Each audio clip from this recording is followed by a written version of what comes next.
بسم اللہ الرحمن الرحیم۔ ناظرین، علم کلام پر نمائندہ اعتراضات کی ایک سیریز ہم ریکارڈ کر رہے ہیں، اور اسی ضمن میں آج ہم ہمارے دور کی ایک مشہور شخصیت جناب جاوید احمد غامدی صاحب، ان کے علم کلام پر ایک تبصرے کے اوپر پوڈ کاسٹ کرنا چاہ رہے ہیں۔ اور ہمارے ساتھ جو ہے شریک گفتگو ہیں مفتی مشرف بیگ صاحب۔ آپ پروفیشنلی کمپیوٹر سائنٹسٹ ہیں، پروگرامنگ کرتے ہیں معاش سے متعلق۔ اس کے علاوہ آپ نے عالم دین کا پورا کورس کیا ہوا ہے، مفتی کا کورس کیا ہوا ہے، اور آن ٹاپ آف دیٹ آپ کی جو اسپیشلائزیشن ہے وہ علم کلام سے متعلق ہے۔ آپ نے اصول الدین کے حوالے سے اسلامک یونیورسٹی سے ایم ایس کیا، اور اب کی جو پی ایچ ڈی ہے وہ بھی تقریباً اب تکمیل کے مراحل میں ہے، اور میرا خیال ہے ان کا تھیسس سبمٹ ہو چکا ہے، اور وہ بھی اصول الدین کے حوالے سے ہے، علم کلام کے ہی موضوعات پر انہوں نے تھیسس کیا ہے۔ تو آج ہم نے ان سے گزارش کی، تھوڑی سی ریکویسٹ کی کہ ہمارے اس پروگرام میں آئیں، اور جو جاوید احمد غامدی صاحب نے علم کلام کے اوپر تبصرہ فرمایا ہے، اس کی افادیت کے اوپر، اس کی مقصدیت کے اوپر، اسے یہ کیسے دیکھتے ہیں۔ تو ہم کوشش کریں گے ان سے استفادہ کریں اور ایک اس موضوع پہ گفتگو کریں۔ السلام علیکم ڈاکٹر صاحب۔ وعلیکم السلام ورحمۃ اللہ۔ کیسے ہیں؟ ٹھیک ہیں؟ اللہ کا شکر، اللہ آپ کو جزائے خیر دے، آپ نے دعوت دی۔ اچھا ڈاکٹر صاحب آپ کو انشاءاللہ میں پری ایمپٹیولی کہہ رہا ہوں، انشاءاللہ آپ قریب ہو جائیں گے۔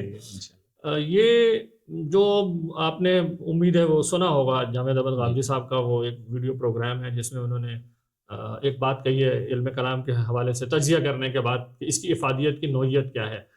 ناظرین، میں چاہتا ہوں کہ یہاں ہم قبل اس سے کہ اپنی بات شروع کریں، ذرا غامدی صاحب کا وہ حصہ جہاں انہوں نے علم کلام کی افادیت کے اوپر ایک تبصرہ کیا ہے وہ آپ ملاحظہ کر لیں۔ جو علم پیدا ہو اس کو علم کلام کہتے ہیں، تو میں اس کو ایک بالکل بے معنی اور بے ضرورت علم سمجھتا ہوں۔ میرے نزدیک قرآن مجید کے بعد اصل میں ہمیں اس سے مروب ہونے کی کوئی ضرورت ہی نہیں تھی۔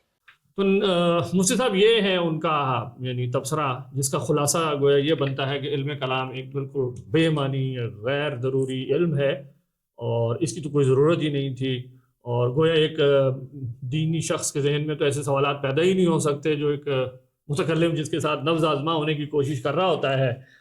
مجھے ایسا لگتا ہے کہ یہ جو ان کا تبصرہ ہے یہ علم کلام کا جو سکوپ ہے، موضوع ہے، اس کے ساتھ کوئی مناسبت نہیں رکھتا۔ آپ کا اس بارے میں کیا تبصرہ ہے؟ یعنی ہم گفتگو کو یہاں سے شروع کر لیتے ہیں، کیا واقعی علم کلام ایسے سوالات سے بحث کرتا ہے؟ بسم اللہ الرحمن الرحیم، الحمد للہ رب العالمین، والصلاة والسلام علی اشرف الانبیاء والمرسلین وخاتم الانبیاء والمرسلین، اما بعد۔ علم کلام کے جو ہمارے متکلمین اس کا جو ڈھانچہ بیان کرتے ہیں، موضوع بیان کرتے ہیں، وہ دراصل یہ ہے کہ علمی طور پہ نبی کے ہاتھ میں ہاتھ پکڑانا، یہ اصل بنیادی سوال ہوتا ہے ان کا۔ یعنی یہ سوال یہ شروع ہوتا ہے کہ جیسے غامدی صاحب کی ویڈیو میں دیکھیں، وہ خود ایک فرماتے ہیں کہ دین کس چیز کا نام ہے؟ دین نبی کی بات پہ اعتماد کرنے کا نام ہے۔ بالکل یہ بات ٹھیک ہے، یعنی یہ ہمارے علماء بھی کہتے ہیں کہ بھی دین کیا ہے، بس نبی نے جو کہہ دی وہ دین ہے۔ تو اب یہاں پر ایک لازمی کویسچن پیدا ہوتا ہے کہ نبی کا کانسیپٹ کیا ہے، نبی کا تصور کیا ہے؟ اور اسی طرح نبی کی بات اب مجھ تک اور آپ تک تو نبی براہ راست نہیں آئے نا۔ ہمارے درمیان تو جن شخصیت کے ہم اپنی وابستگی کرتے ہیں اس میں صدیوں کا ایک فاصلہ ہے، تو وہ ہمارے لیے خبر کی حیثیت رکھتی ہے۔ اگر وہ بکر رضی اللہ عنہ کے لیے تو باقاعدہ براہ راست مشاہدہ تھا، تو ہمارے لیے خبر تھی۔ تو یہ جو خبر ہے، کیا یہ ایسی دیکھیں آج کے لیے بہت عام بات ہے۔ آپ دیکھیں کبھی سائنٹسٹ وغیرہ ویسٹ وغیرہ میں ہیں، وہ نارملی کہتے ہیں کہ یار اتنے پرانے ہیں، جب اب جو ڈگنگ ہو رہی ہے اور کھدائیاں ہو رہی ہیں اس کی بنیاد پہ جو ہسٹری کو ریڈ کرنے کی کوشش کی جا رہی ہے، تو وہ کہتے ہیں کہ یہ تو کوئی حیثیت نہیں رکھتی کہ ان پہ اعتماد کیا جائے۔ تو متکلم سب سے پہلے اسی پہ بات کرتا ہے، بھائی نبی کون ہے؟ اب ہماری اصول فقہ، قرآن کی تفسیر، حدیث، یہ سارے علوم ہمارے ہیں، لیکن یہ سارے کے سارے علوم کیا پریزیوم کر رہے ہوتے ہیں کہ نبی آ چکے ہیں اور ان پہ ہم ایمان لا چکے ہیں اور ان کی بات ہم تک پہنچ چکی ہے۔ اب آئیے ہم کہتے ہیں کہ بھئی اب نبی جو اس زمانے میں جو لینگویج تھی اس پہ تفسیر کرتے ہیں، تو متکلم جو ہیں وہ تو گفتگو اس پہ کرتے ہیں۔ تو اب متکلم گفتگو کس سے کر رہے ہوتے ہیں، یہ اہم چیز ہوتی ہے۔ متکلم جو ہے وہ گفتگو دراصل ایک ایسے بندے سے کرتے ہیں کہ جو ابھی ایمان نہیں لے کے آیا اور وہ ایمان لانا چاہتا ہے۔ اس کا طریقہ کار کیا ہوتا ہے؟ اس کا طریقہ کار سب سے پہلی چیز جو ہوتی ہے وہ یہ بظاہر تو لگتا ہے کہ آپ خدا کو مانیں، لیکن متکلم یہاں سے بھی گفتگو شروع نہیں کرتا. متکلم کہتا ہے کہ آپ خدا کو ماننے سے پہلے انسان نے خدا کو ماننا ہے. تو انسان کے اندر یہ جو ماننا ہے یہ کیا ہے؟ یہاں سے نالج کا سوال پیدا ہو جاتا ہے. پھر جب آپ جس چیز کو، جو میری کوگنیشن کی فیکلٹیز ہیں اس کے بارے میں سوال پیدا ہوتا ہے کہ میرے پاس کون سے سورسز ہیں. پھر اس کی بات ہے کہ جس چیز کو میں مان رہا ہوتا ہوں کہ کیا میرے یہ ذہن کی ایک بالکل ذہن جو ہے وہ ایک ویڈیو خود سے بنا کے ہیلوسینیشنز چل رہی ہیں، یا اس کا خارج کے ساتھ کوئی کنیکشن بھی پایا جاتا ہے، وہ وجود کے ساتھ بحث کنیکٹ ہوتی ہے. تو اسی وجہ سے ہمارے جب متن شروع ہوتے ہیں تو اس میں اشیاء کے حقائق کے بارے میں یہ اسرٹ کیا جاتا ہے کہ یہ وہ ثابت ہیں. اور پھر اسی طرح یہ اسرٹ کیا جاتا ہے کہ والعلم بہا متحقق، علم بھی ان کے بارے میں ہے ہم ود سرٹنٹی یہ بات شروع میں کہتے ہیں. اس کے بعد پھر متکلم یوں بھی نہیں کہتا ہے خدا ہے. ظاہر ہے یہ تو وہ کہتا ہے کہ یہ جو خدا ہے یہ تو دعویٰ ہے. اب دیکھیں نا، یہ علم کا بنیادی اصول ہے، جو دعویٰ کرے گا اس کو دلیل دینی ہے، بنیادی اصول ہے. اس کا نہ جواب ابن غامدی صاحب انکار کریں گے، نہ میں اور نہ آپ انکار کریں، کوئی بھی نہیں کرے گا، تو علمی چیز ہے. تو جب دلیل دینی ہے تو اس مدعے کو ثابت کیسے کرنا ہے؟ تو آپ دیکھیں کہ اس کو ثابت کہ ہمارے یہاں اس کے پھر خدا کے وجود کے دلائل کھڑے کیے جاتے ہیں مختلف قسم کے، جس میں ایک سب سے جو نمایاں دلیل ہماری دلیل حدوث ہوتی ہے، جو کہ مشاہدے سے شروع ہوتی ہے. کیونکہ دیکھیں اب دیکھیں کتنی لاجیکل بات ہے کہ جب ہم علم کے ذرائع پہ بات کرتے ہیں اور مشاہدے کو جب اسٹیبلش کر لیتے ہیں کہ مشاہدہ، حس، ہمارے حواس، سینسز جو ہیں، ان سے جو ہمیں ڈیٹا آ رہا ہوتا ہے یہ درست ڈیٹا ہے، یہ ایکچوئل میں خارج میں کوئی چیز موجود ہے جو ہمارے ذہن میں اس کا علم آ رہا ہوتا ہے. یہاں سے پھر جب یہ چیز ہم اسٹیبلش کرتے ہیں تو ہم مشاہدے کو اسٹیبلش کرتے ہیں، وہاں سے اس کائنات کو بنیاد بنا کے ہم کہتے ہیں کہ یہ کائنات نیسیسیٹیٹ کرتی ہے کہ اس کائنات سے ورا ایک ذات ہے جس نے اس کو وجود بخشا ہے. اور پھر خدا کو ثابت کیا جاتا ہے، اسی سے پھر خدا کی صفات ہیں. کیونکہ دیکھیں نبوت کیا ہے؟ نبوت اصل میں کو ڈیفائن جو آسان الفاظ میں کرتے ہیں کلام ہے، کہ اللہ کا کلام ہے، اللہ مخاطب ہو رہے ہیں. اس کا مطلب ہے کہ یہ ایک پرسن گاڈ ہے، وہ گاڈ ہے جو کہ انٹرونشن کر رہے ہیں. مطلب ایسے گاڈ نہیں ہے جیسے بعض فلاسفرز کے ہوتے ہیں کہ کائناتی خدا ہے، کائناتی خدا ہے، ایک لاجیکل ایک نیسیسٹی ہے اس کو مان لینا، باقی ہمیں نہیں پتا وہ کیا کر رہے ہیں، وہ نہیں ہے. تو اب اس کے بعد پھر وہ باقاعدہ اس کو اسٹیبلش کرتے ہیں، اللہ کی وہ صفات اسٹیبلش کرتے ہیں جن کی بنیاد پہ یہ جو کمیونیکیشن ہے یہ پاسبل ہوتی ہے، ایکسپلینیبل ہوتی ہے، جس میں اللہ کی صفت حیات ہے، اللہ کی صفت علم ہے، صفت قدرت ہے، صفت ارادہ ہے. یہ چار کم از کم بیئر منیمم جو ہمارے ہاں ہوتا ہے. پھر اور بھی صفات اس کے علاوہ. اس کے بعد پھر جا کے گفتگو جب یہ ہو جاتی ہے تو پھر یہ گفتگو ہوتی ہے کہ کیا یعنی نبی، ایک بندہ ایسے کھڑا ہو کے کہہ دے میں نبی ہوں تو آپ مان لیں گے اس کی بات؟ آپ کہیں گے نہیں یار. تو اس کے لیے ہمیں بینچ مارک چاہیے. وہ بینچ مارک کہاں سے آتا ہے؟ وہ پھر معجزے کی بحث جو ہے یہیں سے دیکھیں جنریٹ ہوتی ہے. پھر جب یہ جنیرک بحث ہوتی ہے تو پھر ہمیں ظاہر ایک مسلمان جب علم کلام کر رہا ہوتا ہے تو اس کو ایک خاص شخصیت حضرت محمد صلی اللہ علیہ وسلم کے بارے میں اسپیسیفک ہو کے گفتگو کرنی ہوتی ہے. تو وہاں پہ آ کے پھر وہ ان کی ذات کے بارے میں گفتگو ہوتی ہے. اور میں سمجھ گیا آپ یہ کہنا چاہ رہے ہیں کہ ایک جنیرک بات ہے کہ معجزے سے نبوت کا لنک ہے، لیکن یہ معین شخص جو دعویٰ کر رہا ہے کیا واقعی اس کی حق میں بھی کوئی ایسا معجزہ آ گیا کہ نہیں آ گیا؟ بالکل. اب یہ وہ بیسک ریڑھ کی ہڈی ہے جو کہ علم کلام کے اندر یوں چل رہی ہے، اس کے پورے دین کے اندر، بلکہ ہم تو یوں کہتے ہیں کہ ظاہر تو بنیاد ہے. اور اس کے بعد پھر جب یہ چیز ہو دیکھیں پھر یہاں بھی گفتگو نہیں رکتی. یہ تو جب ہو جاتا ہے اس کے بعد پھر سوئچ ہوتی ہے گفتگو علم کلام کے اندر سمعیات کی طرف، کہ نبی جو باتیں کر رہے ہوتے ہیں تو یہ مسئلہ حل نہیں ہوتا. ابھی بھی نبی جب گفتگو فرما رہے ہوتے ہیں تو دیکھیں نبی آ کے کچھ چیزوں کے بارے میں کہہ دیتے ہیں. مثال کے طور پہ جیسے آپ صلی اللہ علیہ وسلم کی حدیث ہے کہ بیماری لا عدوہ، بیماری جو ہے وہ منتقل نہیں ہوتی. اب ایک ہمارے پاس اپنے ایکسپیرینس بھی ہیں، تو نبی کی جو گفتگو اور جو ہیومن ایکسپیرینس ہے اس کے درمیان ہم کیا پوزیشن لیں گے؟ کیسے پوزیشن لیں گے؟ کیا ہم ایسی بس کہہ دیں ڈاگمیٹیکلی اس کو چھوڑ دیں؟ نہیں، ہم نہیں مانتے. نہیں، آپ کہہ رہے ہیں کہ عقل و نقل کے درمیان توازن کی پوزیشن لینی پڑتی ہے. اور دیکھیں چاہے ہمارے ہاں شیخ ابن تیمیہ ہوں، چاہے متکلم ہوں، کوئی اس سے بے نیاز نہیں ہو سکا. اور وہ اس کی پوزیشن، اور دیکھیں وہ ڈائیکاٹمی کی طرف نہیں جاتے کہ وہ کہہ دیں یار کہ یہ ایک الگ ہے، یہ ایک الگ ہے، یہ الگ الگ ڈومینز ہیں، ان دونوں کے درمیان کوئی رولز، یہاں سے ہوا چل کے یہاں نہیں آتی اور یہاں سے جو بوندیں باری ادھر نہیں ہوتی. ایسا کچھ بھی نہیں ہوتا. اس کو اسٹیبلش کرتے ہیں. گویا مفتی صاحب آپ کی گفتگو سے یہ واضح ہوتا ہے کہ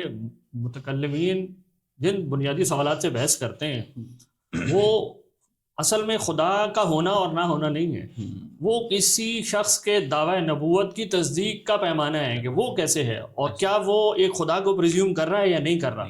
اگر اس کی تصدیق خدا کو پریزیوم کر رہی ہے تو مجھے پھر پہلے وہاں سے بحث شروع کرنی ہوگی، پھر میں پیچھے آؤں گا، کیونکہ دعوی نبوت تو ایک شخص کی خبر دینا ہے کہ مجھے اللہ نے تمہارے لیے نمائندہ بنا دیا ہے۔ اب ان پرنسپل بطور خبر اس میں صدق اور کذب کا احتمال تھا، اب ہمیں کذب کو رفع کرنا ہے اور ہم کہہ رہے ہیں وہ معجزہ بالمعجزہ ہونے سے وہ ختم ہو جاتا ہے اور پھر صدق بچ جاتا ہے۔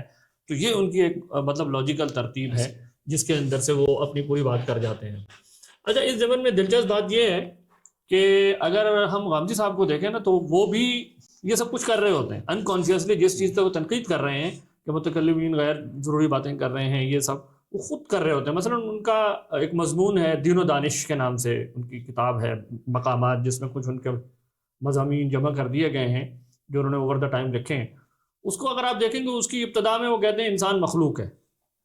اب اگرچہ آپ جانتے ہیں کہ یہ ایک تھوڑی سی لفظی سٹیٹمنٹ ہے، زیادہ پریسائزلی اس کو کہنے کا طریقہ موجود ہے کہ انسان یا تو آپ کہیں حادث ہے یا آپ کہیں کہ وہ ممکن ہے، تاہم ہم اس وقت اس بحث میں نہیں جاتے کہ ان کا یہ جو طریقہ ہے یہ تام ہے یا نہیں ہے۔ لیکن آپ ذرا ان کے منہج کو دیکھیں، وہ یہاں سے شروع کرتے ہیں انسان مخلوق ہے۔ اچھا، اس کی دلیل کیا ہے کہ انسان کے بننے کے مراحل کا ہم مشاہدہ کر رہے ہیں۔ اچھا، پھر اس کے بعد وہ کہتے ہیں جی تھوڑا سا آگے جا کے کہ جی انسان مخلوق ہے اور انسان اس بات کو لازماً اصرار سے مانتا ہے کہ جب کوئی چیز مخلوق ہوتی ہے تو اس کا کوئی خالق ہوتا ہے، انسان اس سے کبھی بھی ودرا نہیں کرتا اس دعوے سے، اور اگر یہ دونوں باتیں ٹرو ہیں تو اس کا مطلب انسان کا بھی کوئی خالق ہے۔ اب آپ دیکھیں یہ ہماری جو دلیل حدوث کا اسٹرکچر ہے وہ بالکل یہی ہے کہ یہ عالم حادث ہے، اس کو انہوں نے ریپلیس کر دیا انسان مخلوق ہے۔ تو اگر میں انہی کے پریمس کو وہاں کہہ دوں تو وہ یہ ہے کہ جی انسان حادث ہے اور حادث کے لیے محدث ہوتا ہے، لہٰذا انسان کے لیے محدث ہے۔ تو اس میں انہوں نے کون سی نئی بات کر دی ہے ایسی کہ ہم کہیں کہ نہیں، علم کلام والا جس طریقے سے بحث کر رہا ہے ان کے پاس کوئی نیا طریقہ آ گیا ہے۔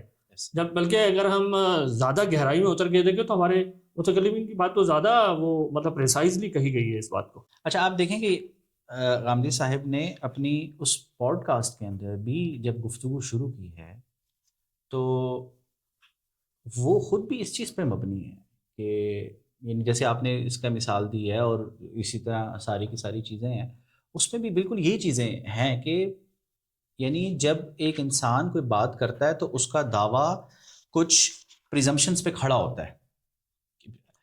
اب دیکھیں نبی جب آتے ہیں وہ ہمیشہ یہ نہیں ہوتا کہ وہ جیسے دیکھیں آج کوئی بھی بندہ جب قرآن و سنت کی تفسیر کرے گا تو اس کو پتہ ہے کہ وہ جو فصحیٰ یا فصیح عربی جو ہے نا وہ بنیاد ہے، اس کی بنیاد پہ کرنی ہے۔ یہ قرآن سنت کو پریزیوم کر رہا ہے، لیکن کہیں پہ بھی صرف و نحو کے قواعد بیان نہیں ہوئے، ان کو پریزیوم کر کے چل رہا ہے۔ یہی بھی بنیادی سوال ہے کہ کیا کتاب و سنت جو ہیں وہ وجود کے بارے میں، انسان کی فیکلٹی کے بارے میں کچھ پریزیوم کر رہے ہیں یا نہیں کر رہے؟ تو دیکھیں وہ کر رہے ہیں پریزیوم۔ اسی طرح آپ دیکھیں جو ابھی ہم نے ڈھانچہ بیان کیا تو اس میں ایک اہم چیز ایڈ کرنی ہے، وہ یہ کہ فلاسفی میں کہا جاتا ہے کہ آج کل جب یعنی اس دور میں جب فلاسفی کو جب اکیڈیمکلی پڑھا جاتا ہے تو اس میں 3 کویسچنس کو بیسکلی وہ کہتے ہیں کہ یہ اب فلاسفی ہے۔ ایک اس میں وجود کیا ہے، انٹولوجی، ایپسٹیمولوجی، ایگزیولوجی۔ ایگزیولوجی کو وہ لیتے ہیں کہ ویلیو کیا ہوتی ہے، پھر وہ اس کو 3 حصوں میں تقسیم کرتے ہیں کہ ایک سچ اور جھوٹ ہے جہاں سے لاجک پیدا ہوتی ہے، ایک جمال ہے جہاں سے اسٹیٹکس پیدا ہوتے ہیں، اور ایک جو ہے نا وہ مورالٹی، وہاں ایتھکس پیدا ہوتی ہیں۔ تو ہمارا جو مسلمانوں کا مورالٹی سے متعلق جو کویسچن ہے وہ کہاں پہ سیٹل ڈاؤن ہوتا ہے؟ وہ جا کے اللہ رب العزت کی حکمت کے تحت سیٹل ڈاؤن ہو رہا ہوتا ہے کہ کیا اللہ رب العزت کی حکمت کا کیا تقاضا ہے، کیا اللہ تعالیٰ کی حکمت کا تقاضا ہے کہ کچھ خاص پروپوزیشنز ایسی ہیں وہ ویسی ہی ہوں، اس کے علاوہ نہیں ہو سکتی ہیں۔ ہمیں پتہ ہے اس کے اندر اہل سنہ کے اندر جو ہے ڈفرینس آف اوپینین ہے، احناف کا اور ماتریدیہ کا نقطہ نگاہ ہے، اشاعرہ کا نقطہ نگاہ ہے، الگ ہے۔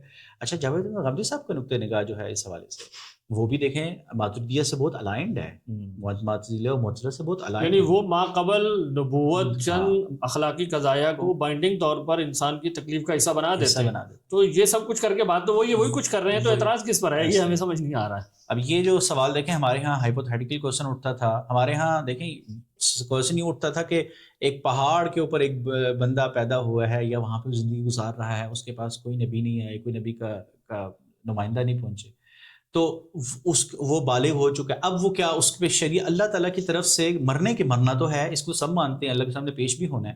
ایک وہ بندہ، یہ سوال اس کے لیے نہیں ہے ایکچوئل میں، یہ سوال اس بندے کے لیے جو کتاب و سنت کو مان رہا ہے، اس کے سامنے یہ کوشچن آتا ہے کہ وہ بندہ جو ہے وہ مرنے کے بعد اس کو، جیسے ہمارے ہاں یہ کوشچن کیا جاتا ہے کہ یار کفار کی اولاد کا کیا بنے گا مثلا. اب ظاہر یہ صرف میں اس میں معذرت ایک چیز ایڈ کرنا چاہوں گا کہ یہ صرف کوئی فرضی سوال نہیں ہے کہ جہاں وہ پہاڑ پہ بیٹھا ہوا شخص ہے. آپ یوں سوچیں کہ اسلامی ریاست پھیل رہی ہے صحابہ کے دور میں، تو نیچرلی یہ سوال پیدا ہونا ہے کہ کیا یہ سارے لوگ جہنم میں چلے جائیں گے؟ بالکل.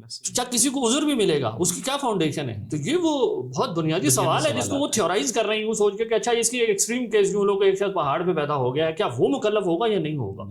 تو اس کی پھر اگر وہاں مکلف ہو رہا ہے تو اس کا مطلب ہے کہ یہ شخص جو اس دنیا میں رہ رہے ہیں یہ بھی مکلف ہوگا، اگرچہ نبی کی بات نہیں پہنچی. اور یہ خود غامدی صاحب بھی کہتے ہیں. بالکل ایسے ہی کہ کچھ چیزوں کو کچھ اس طرح اخلاقی قضایا ہیں، جیسے عزت ہے، مال کی حفاظت ہے، یہ ہم سب بھی مانتے ہیں کہ یہ ہے، ٹھیک ہے، یہ ماننا ان کا کوئی اتنے پرابلمٹک نہیں. ہم کہتے ہیں ٹھیک ہے، یہ پہلے بھی لوگ کہتے آئے ہیں.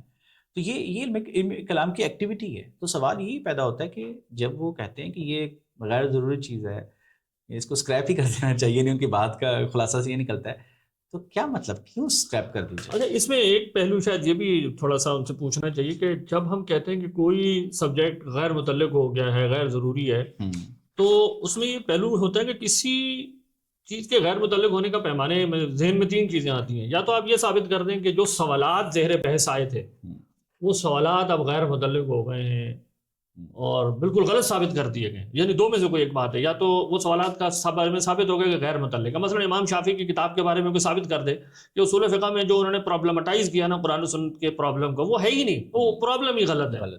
لیکن اگر میں یہ ثابت نہیں کر سکتا، بلکہ میں کہتا ہوں وہ تو ریلیونٹ سوال ہے، آج بھی ریلیونٹ ہے، پھر اگلا اسٹیپ یہ ہوتا ہے کہ جی آپ یہ کہتے ہیں کہ کیا جو جواب دیا تھا وہ غلط ثابت ہو گیا. اچھا، اگر آپ یہ بھی ثابت نہیں کر پاتے کہ جواب غلط ثابت ہو گیا ہے، تو پھر اگلا سوال یہ ہے کہ کیا آپ نے بہتر جواب دے دیا؟ بعض اوقات یہ ہوتا ہے کہ اچھا وہ بھی ٹھیک ہے لیکن اب ہمارے پاس بہتر جواب ہے. اگر آپ ان تینوں میں سے کوئی ایکٹیویٹی نہیں کی تو پھر کسی علم کو غیر متعلق کہنے کا کیا مطلب ہے؟ اچھا، اس حوالے سے ایک تو ان کی گفتگو کا پہلو ہے کہ جہاں وہ وجودی فکر اور وہ ان چیزوں کو آگے بڑھاتے ہیں، میں چاہتا ہوں اس پہ ہم آگے چل کے انشاءاللہ بات کرتے ہیں. تاہم میں چاہتا ہوں کہ ان کی جو وجودی فکر پہ جو انہوں نے تبصرہ کیا ہے نا کہ جی انہوں نے ہسٹری آف فلاسفی کو 3 حصوں میں، آپ نے گفتگو ملاحظہ کیا، 3 حصوں میں وہ توڑ دیتے ہیں کہ پہلے وجود کی ڈومیننس کا ایک دور تھا، اس سے متخیلے کی بنیاد پر ایک پوری یعنی الہیات کھڑی کر لی گئی. پھر اس کے بعد جو ہے وہ مغربی فلسفے میں علمیات کو ڈومیننس دے دی گئی اور وجود کی بحث پیچھے چلی گئی. موسٹ پروبیبلی ایسا لگتا ہے کہ یہاں وہ کانٹ وغیرہ کی طرف متاثر ہو رہے ہیں یا ان کی طرف ریفر کر رہے ہیں، کم از کم نام نہیں لے رہے. اور تیسرے حصے میں وہ کہتے ہیں وہ دور آیا جب انسان کو کور آف آل ایکٹیویٹی فرض کر کے اس کی آزادی کو بنیاد بنا کر فلسفہ کرنا شروع کر دیا گیا، اور یہ گویا پوسٹ ماڈرنزم کی ایک بحث ہے. اس سارے تبصرے کے بعد وہ یہ فرماتے ہیں کہ ہمارا علم کلام غیر مفید. اصل میں ان کی دلیل یوں ہے کہ یہ غیر مفید اس لیے ہے کیونکہ یہ تو وجود کی پرائیورٹی فرض کر کے ایک متخیلے کے بنیاد پر جو الہیاتی سٹرکچرز کھڑے کر لیے تھے اس کے اوپر، اور وہ تو گویا جدید فلسفے میں کانٹ وغیرہ کے بعد کے اور پھر پوسٹ ماڈرنزم میں تو غیر متعلق ہو کے رہ گیا، تو لہٰذا اب یہ بیکار ایکٹیویٹی ہے. اس دلیل پر میں ایک میرا ایک مطلب پوائنٹ ہے، پہلے میں چاروں کو رکھ دوں، اس کے بعد پھر آپ کا تبصرہ بھی لے لیتے ہیں. وہ یہ کہ مجھے ایسا لگتا ہے کہ انہوں نے ہماری روایت کی جو ڈائیورسٹی ہے اس کو وہ اگنور کر دیا ہے اور یہ خیال نہیں کیا ہے کہ اگر میں وجودی فکر کے جس کو وہ متخیلہ والا فریم ورک کیا بھی رہے ہیں اس کی نمائندگی کسی کے ہاں ملے گی آپ کو، تو وہ تو نیو پلیٹونسٹ جو فریم ورک کو فالوورز ہیں، مثلا علامہ ابن سینا ہیں یا ہمارے شیخ ابن عربی، اور ان کے بعد جو ہے ملا صدرہ کی جو روایت ہے جو ہمارے ہاں شاہ ولی اللہ تک چلتی ہے، ایک صوفیہ کا ایک پورا طریقہ ہے، اگرچہ ان میں سٹل ڈفرینسز ہیں. یہ وہ لوگ ہیں جو اس میتھڈ کو استعمال کرتے ہیں. اس کے مقابلے میں جو متکلمین ہیں، یعنی اشاعرہ ہیں، ماتریدیہ ہیں، معتزلہ ہیں، انفیکٹ ان کے ہاں تو یہ میتھڈ ہے ہی نہیں، بلکہ یہ تو ریجیکٹ کرتے ہیں اس کو، کیونکہ یہ کلی کے خارجی وجود کے فرض کرنے کے بعد کھڑے ہوتے ہیں. جبکہ ہمارے متکلمین کے اگر ماڈرن لینگویج میں ٹرانسلیٹ کر دوں ان کے منہج کو، تو وہ تو منہج ہے دے آر ریئلسٹ نامنلسٹ، یعنی ڈائریکٹ ریئلسٹ ہیں. تو یہ تو مانتے ہی نہیں ہیں ان چیزوں کو. تو ایسا لگتا ہے کہ انہوں نے متکلمین، حکماء اور اہل تحقیق، یہ جو ہمارے ہاں 3 کیٹیگریز بنائی جاتی ہیں، ان سب کے اوپر علم کلام کا ایک لفظ لگا کے یہ فرض کر لیا کہ گویا اشاعرہ بھی یہی کہتے ہیں، ماتریدیہ بھی یہی کہتے ہیں، تو ان کی باتوں کو اٹھا کے باہر پھینک دینے کی ضرورت تھی. اس میں یعنی جہاں یہ ایک یعنی فیکچول ایرر ہے، اس کے ساتھ ہی اس میں جو ہے نا یہ بھی ایک ایرر ہے کہ بظاہر وہ ان کی گفتگو سے یہ تاثر ابھرتا ہے سننے والے پر کہ جب گویا ابن سینا وغیرہ نے اپنا ایک فریم ورک لے کر آئے یونان سے، ارسطو سے انسپائرڈ ہو کے، تو اس کے بعد جو ہے نا اس کے جواب دینے کے لیے پھر امام غزالی آ گئے اور چیزوں آ گئے، تو گویا کلام پیدا ہو گیا. لیکن ہسٹوریکلی تو ایسا ہے ہی نہیں. آپ دیکھیں کہ امام اشعری کا انتقال ہو رہا ہے 324 ہجری میں، امام ماتریدی کا انتقال ہو رہا ہے 333 ہجری میں، ابن سینا کا انتقال ہو رہا ہے 429 ہجری میں. وہ تو 100 سال سے بھی بعد کے آدمی ہیں، اور جو پورا فریم ورک ہے وہ ہم نے ڈیولپ کر لیا ہے. آپ دیکھیں ابو ہاشم جو معتزلہ کے بڑے علماء میں سے گزرے ہیں، جنہوں نے بہت ساری چیزیں ریفائن کر دی ہیں، ان کا انتقال 321 ہجری میں. تو یہ سارے لوگ تو پیچھے گزر گئے ہیں. یعنی پوائنٹ میرا یہ ہے کہ جس کو اشعری ماتریدی کلام کہا جاتا ہے، یہ سب کچھ تو پوزیشنز طے ہو گئی تھی. امام غزالی نے تو حکم لگایا ہے، انہوں نے کوئی کلام ڈیولپ کرنا نہیں شروع کیا. انہوں نے بتایا کہ بھائی یہ جو تم لے کر آ رہے ہو نا وجودی افکار کی خاص تشریح، بالکل وہ ان کے ہم پہلے ہی اس کو یعنی اس کے مقابلے میں ایک پوزیشن رکھتے تھے اور اس کی بنیاد پر اس کو حکم لگا دیا. تو یہ اچھا، اس کی ایک اور مثال دیکھیں. امام طحاوی کی کتاب ہے عقیدہ طحاویہ. امام طحاوی کا انتقال کب ہے؟ 321 ہجری میں. بالکل. انہوں نے جو اہل سنت کے حنفی نقطہ نظر سے فنڈامنٹل عقائد ہیں جو ہونے چاہیے، اور بلکہ وہ اہل سنت کے عقائد ہیں، آپ دیکھیں اس میں صرف سب پڑھتے ہیں شافعی، مطلب یہاں تک کہ ہمارے سلفی حضرات وہ بھی اس کتاب کو لیتے ہیں، اگرچہ بعض جگہوں پر تشریح کا اختلاف ہو جاتا ہے، لیکن آپ دیکھیں وہ اس کو لیتے ہیں. تو اس کا مطلب ہے کہ یہ ساری پوزیشن تو پہلے سے طے تھی ہماری، اور اس کے دلائل بھی ہم ڈیولپ کر چکے تھے. یہ کہنا کہ نہیں یہ جو اس کے جواب میں آگے ہم نے کوئی ایکٹیویٹی کر دی جس کی ضرورت ہی نہیں تھی، یہ ہسٹوریکلی ٹھیک نہیں ہے. ایک چیز میں یہ کہنا چاہتا ہوں، ہاں اس سے پہلے کہ ہم یہ جو غامدی صاحب سے ہم اس حوالے سے ایک سوال کریں گے کہ ان کا یہ تو چلیں ہسٹوریکلی جو بھی ہوا وہ ان سوالات کو جو اٹھاتے تھے وجود فکر والے وہ کیا کہتے ہیں، لیکن یہ جو آپ نے بات کی نا ہسٹوریکلی، اس میں یہ ایڈ کروں گا کہ دیکھیں ہمارے مدارس کے اندر جو درس نظامی کے نام سے نصاب چلتا رہا ہے، اس میں جو نیو پلیٹنسٹ کی جو روایت رہی ہے وہ الگ سے پڑھائی جاتی رہی ہے ہمارے سنی مدارس کے اندر. مثلا میں نے خود بھی ہدایت الحکمہ جو ہے ابہری کی جو ہے وہ پڑھی ہے. اس طرح ہماری ہدیہ سعیدیہ جو ہے وہ نصاب کا حصہ رہی ہے، وہ بھی ہم نے باقاعدہ استاد سے پڑھی تھی، اور اس کے اندر وہ باقاعدہ فلاسف، حتیٰ کہ اس کے اندر جب ہم پڑھ رہے تھے تو مرنے کے بعد انسان کے ساتھ کیا ہوتا ہے، تو وہ جو بعض فلاسفہ کی رائے ہوتی تھی کہ مرنے کے بعد انسان کو نا ذہنی علمی نفسی خوشی ملتی ہے، وہ اس حتیٰ کہ وہ اس کے اندر اس کو اسٹیبلش کرتے تھے باقاعدہ. اس کے برعکس جو ہماری کلامی روایت تھی وہ اس سے بالکل الگ چلتی ہے، جو اس پر رد کرتی آئی ہے. حتیٰ کہ آپ یہ دیکھیں کہ ایک وہ چیز جو کہ کوئی دین کا تقاضا نہیں تھا، یعنی باڈی کی کمپوزیشن، جسم کی ترکیب کیسے ہے، اس میں ایک مورفزم ارسطو کا نظریہ تھا، جس میں وہ ارسطو کہتے تھے کہ جسم حیولہ اور صورت یعنی فارم اور میٹر سے مل کے بنا ہے. اس کے برعکس جو ایک نظریہ تھا کہ نہیں یہ مختلف ایٹامک تھیوری جو تھی ایلیمنٹ سے مل کے بنا ہے. ہمارے متکلمین اس کو لیتے رہے، جبکہ دیکھیں کوئی بندہ یہ تھیوری لے یہ تھیوری لے تو یہ کوئی دین کا براہ تقاضا نہیں ہے جب تک کہ اس کی بنیاد پہ کوئی دین کے عقیدے کو جا کے وہ چینج نہ کر رہا ہو. اس کے باوجود وہ بالکل ڈفرینس ان سے کرتے تھے، اور ہماری روایت مختلف رہی ہے. اور جو عقول کا پورا جو پوری ایک عقول کا جو نظریہ رہا ہے، جو فارابی کے ہاں بھی رہا ہے، عقول اشرا جو ہوتے تھے ہمارے ہاں تو اس کو مانتے نہیں تھے، اس کو بالکل ریفیوٹ کرتے تھے. قدم عالم کا مسئلہ ہو گیا، ساری چیزیں ہیں. تو یہ تو کسی بھی طرح نہیں ہے. پھر دوسری بات جو آپ نے اب آپ نے یہ جو بات بتائی کہ غامدی صاحب نے جب گفتگو شروع کی ہے تو انہوں نے بہت آگے جا کے شروع کی، جب تک ہم بہت سفر طے کر چکے تھے. یعنی ابن سینا یا فارابی کی تھاٹ جب ڈیولپ ہو کے آئی ہے تو اس سے پہلے ہمارا کام ہو چکا تھا.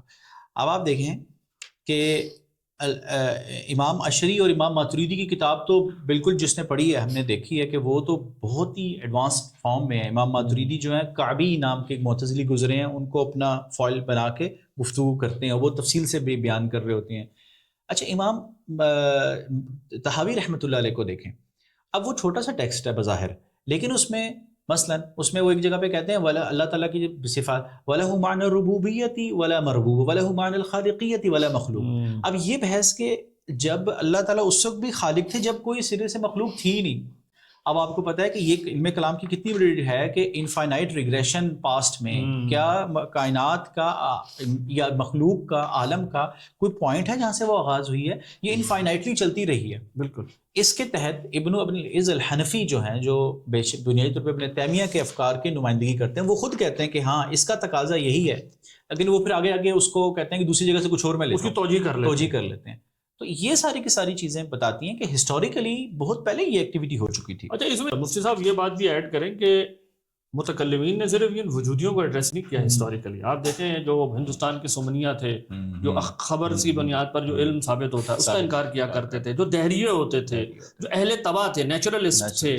اسی طریقے سے آپ دیکھیں جو برہما تھے، جو نبوت کا انکار کرتے تھے، انہوں نے ان سب کو انگیج کیا اپنی پورے فریم ورک کے اندر. تو یہ کہنا کہ جی وہ ان کے جواب میں ایک بات بنا لی ہے، یہ کسی ایک کو سنگل آؤٹ نہیں کیا جا سکتا، کیونکہ وہ تو جو انہوں نے اصول طے کیے تھے، اس کے بعد جو سامنے ان کا اوپوننٹ آتا تھا، جو بھی آتا تھا ان اصول کے تحت وہ ان کو اپنی پسٹم طے کرتی. اس کے بعد اب میں آتا ہوں جو آپ نے مجھ سے پوچھا کہ غامدی صاحب جو بھی فرماتے ہیں، دیکھیں ہم تھوڑی دیر کے چھوڑ دیتے ہیں کلام کو، ٹھیک ہے. سوال یہ ہے کہ غامدی صاحب جب یہ کہہ رہے ہیں کہ ایک زمانہ تھا کہ جب علم کا سوال جو تھا وہ مقدم تھا، یا پہلے چلے وجود کا مقدم تھا. غامدی صاحب سے یہ سوال ہے کہ آپ کی کیا پوزیشن اس حوالے سے ہوگی، ایک تب قرآن کے مفسر کے حوالے سے، ایک دین کی مکمل جامع فکر پیش کرنے کے حوالے سے آپ کی اپنی پوزیشن کیا ہوگی؟ ذرا ہم صاحب کہتے ہیں کہ میں الہاد کو، ان کے میں نے سنا تھا کہ وہ کہتے ہیں میں ایک سیریز شروع کروں گا اس میں الہاد کو ٹیکل کروں گا. ذرا الہاد کو ٹیکل کریں گے، اس میں وجود، علم وغیرہ ان چیزوں پہ گفتگو کریں گے. کیا غامدی صاحب کیا یہ نظریہ رکھیں گے کہ جو میرے ذہن میں بات آ رہی ہے، یعنی چلیں میں خدا کو جب مانتا ہوں تو خارج میں خدا ہو یا نہ ہو اللہ ہی جانے، کیا یہ پوزیشن وہ لیں گے؟ یعنی کیا غامدی صاحب یہ پوزیشن لے سکتے ہیں کہ جنت جہنم ایک کانسیپٹس دے دیے گئے ہیں، ہم اس کو مان لیتے ہیں، خارج میں ہونا نہ ہونا یہ کوئی ضروری چیز نہیں ہے؟ اگر غامدی صاحب کہیں گے نہیں میں یہ نہیں لیتا بلکہ میں مانتا ہوں اس چیز کو، یہ خارج میں موجود ہے، تو اس کو تو مطلب ہے کہ وہ پوزیشن جس کو وہ کہہ رہے ہیں کہ وہ بہت سب سے پہلے مرحلے پہ تھی، وہ آج بھی وہیں پہ کھڑے ہیں نا. گویا وہ اس کا انکار کر کے اور اس پر اصرار کر کے کہ نہیں یہ خارجی حقائق ہیں اور میرا علم ان سے متعلق ہے، تو گویا وہ علم کو تابع کر رہے ہیں وجود کے کہ علم نام ہے کسی حقیقت کے ادراک کا، نہ کہ کسی ادراک کے ذریعے کسی حقیقت کی تشکیل اور تعمیر کا کہ میں جو چاہوں، جیسے کانٹین فکر یا اور بعد میں لوگوں نے ایسی باتیں کی کہ یہ تو ذہنی کنسٹرکٹس ہوتے ہیں. تو اگر وہ انکار کر رہے ہیں اس کا مطلب ہے صاف طور پہ وہ وجود کی پرائیورٹی کے قائل ہیں، تو پھر انکار کس کا ہے؟ اس میرا خیال ہے آپ اسی چیز کی طرف بالکل ایسے ہی کہ وہ خود کیا کہیں گے کہ یہ فرشتے جتنے دینی جو کانسیپٹس ہوتے ہیں، خدا، نبی، فرشتے، جن، یہ سب چیزیں، ان کے بارے میں، ان کے خارجی وجود خارجی کے بارے میں اور وجود ذہنی کے بارے میں ریلیشن شپ کیا قائم کرتے ہیں؟ سمپل سی بات ہے، جو وہ جواب دیں گے تو اس سے طے ہو جائے گا. اور میرا نہیں خیال کہ کوئی بھی دینی بندہ چاہے وہ کانٹین سے متاثر ہو لیکن وہ مسلمان ہے، دین ہے، وہ اس کا ڈیلنگ کر دے، کوئی جواب ہی نہ دے، یہ نہیں ہو سکتا اس کو. اچھا دوسری بات یہ ہے کہ دیکھیں ہمیں پتہ ہے کہ ہم جب جیسے اصول فقہ پڑھتے ہیں نا، تو کسی بھی کلام سے کوئی بات ثابت ہوتی ہے تو وہ عبارت النص سے اس کی بالکل کیٹیگوریکلی ایک بندے نے بات کی ہے. بعض کو اس کے کلام میں اشارات ہوتے ہیں، ایک ہوتا ہے اقتضاء النص، اس کی کلام کا ایک لازمی تقاضا ہے. جیسے مثال کے طور پہ اسلامک لاء کے مطابق کوئی بندہ اگر یہ کہے کہ یار یہ جو بچہ ہے نا یہ میرا بیٹا ہے، تو اس کو ماننا پڑے گا کہ اس بچے کی ماں اس کی بیوی ہے، یہ لازمی تقاضا ہے اس کا. یہ فلاسفی آف سائنس میں آپ دیکھیں، یہ جیسے فلاسفی آف سائنس کی جو کتابیں ہیں، سمیر اکاشا کی کتاب ہے، اس کو آپ شروع میں دیکھیں تو اس میں وہ جب بتاتے ہیں کہ فلاسفی آف سائنس کی ضرورت، کہ اس میں دو ضروری، اس میں ایک ضرورت یہ بتاتے ہیں کہ فلاسفی آف سائنس کی ایکٹیویٹی کے اندر جو فلاسفر بہت سی چیزوں کو پریزیوم کر کے چل رہے ہوتے ہیں، اس کے پیچھے بہت سی باتوں کو مان رہے ہوتے ہیں، اس کے پیچھے بہت سی پریزمپشنز ہوتی ہیں جن کی طرف ان کی خود توجہ نہیں جا رہی ہوتی، ان کے انالیسس کی ضرورت ہوتی ہے.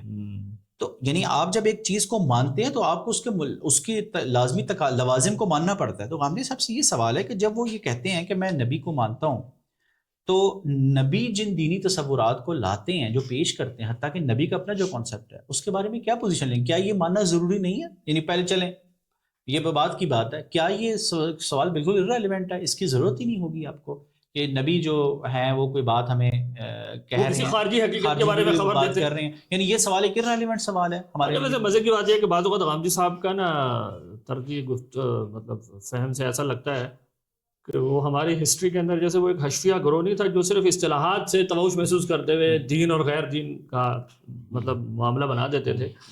تو ایسا بعض اوقات یہ کر جاتے ہیں. مثلاً کچھ عرصے پہلے ایک انٹرویو میں ان سے سوال ہوا کہ آپ ربط الحادث بالقدیم کے مسئلے پہ کیا رائے لیتے ہیں, تو انہوں نے کہا یہ تو دین کا مسئلہ ہی نہیں ہے. مطلب گویا صرف اس طرح سے تواؤش ہے, حالانکہ یہی چیز اگر خالق اور مخلوق کی لینگویج میں آپ ٹرانسلیٹ کر دیں, خدا اور مخلوق کے درمیان کیا فرق ہے, تو یہ دین بن جاتا ہے. گویا صرف وہ اگر جیسے آپ کہہ رہے ہیں کیا وہ اس پہ پوزیشن نہیں لیں گے, اگر انہیں بظاہر ایسا لگتا ہے کہ توجہ نہ دلائی جائے تو وہ یہ کہہ دیں گے کہ نہیں وجود پہلے ہے, علم پہلے ہے, اس کا دین کے ساتھ کوئی لینا دینا ہی نہیں ہے. حالانکہ جیسا کہ آپ نے یہ واضح کیا کہ یہ تو مطلب مقدمات ہیں جن کے اوپر آپ اگلے بات کی تصدیق کرتے ہیں لاجیکل آرڈر میں. تو کیسے ممکن ہے کہ میں کہوں کہ حقائق جو ہیں وہ میرے ذہن کی تعمیر ہیں اور یہ جو ہے بس پھر بھی میں نبی کی تصدیق کرتا ہوں, نبی مجھے خارج کی بات بتا رہے ہیں, تو سیلف کانٹراڈکٹری باتیں بن جائیں گی. اب دیکھیں کہ جو بات ہم نے کی, اب غم صاحب یہ فرماتے ہیں کہ یہ دین کا تقاضا نہیں ہے. اب یہی سوال ہے کہ کیا یہ طے کرنا یہ سوال کہ یہ نبی جتنے بھی نبی تصورات دینی تصورات ہیں ان کا وجود خارجی سے کیا ریلیشن ہے, کیا یہ طے کرنا دین کا تقاضا نہیں ہے؟ بالکل ہے. یہ ایک جو ہے نا, اسی طرح وہ میٹا نیریٹیوز اور مہا بیانیوں کی وہ بھی کہتے ہیں کہ ایک زمانہ تھا مہا بیان. دیکھیں سب سے بڑا مہا بیانیہ جو ہے نا وہ دینی طبقہ دیتا ہے. بالکل. اور اس میں بھی خاص کوئی بھی دین والا نہ, کیونکہ وہ کیا کرتا ہے وہ سب چیزوں کو جا کے ایک اکائی سے جوڑ دیتا ہے, کہ بھئی ایک چیز جو ہے نا جس سے سب چیزیں نکل رہی ہیں, یہ سب سے بڑا میٹا نیریٹیو ہے.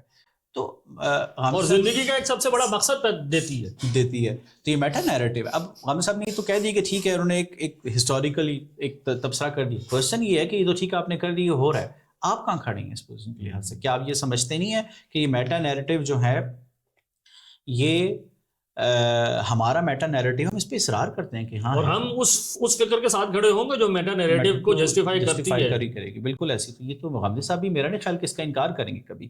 تو مطلب یہ کہ علم کلام کا وظیفہ, علم کلام کی جو ہے وہ یہی کہ دین جن مقدمات پہ کھڑا ہے. اچھا اس یہاں پہ میں ایک چیز ایڈ کروں, ہمارے ہاں نا مطلب جو علوم کی تشکیل ہے اس میں ایک شروع میں نا میٹر ڈسکشنز ہوتی ہیں. مثلا علم کا نام کیا ہے, اس علم کی ڈیفینیشن کیا ہے, اس کا موضوع کیا ہے, اس کا موجد کون ہے, اس کی ہسٹری وغیرہ. اس میں ایک ہوتا ہے استمداد العلم, یعنی یہ علم کے ایگزیمز جو ہے نا, ایگزیمز جو جن چیزوں کو پریزیوم کرتا ہے یہ پیچھے کہاں سے آئے ہیں. مثلا یہ کہ فقہ کی جو استمداد ہے نا وہ اصول فقہ سے ہوتی ہے, لینگویج سے ہوتی ہے, قرآن حدیث یہ ساری کی ساری یہ استمداد ہوتا ہے یہاں سے.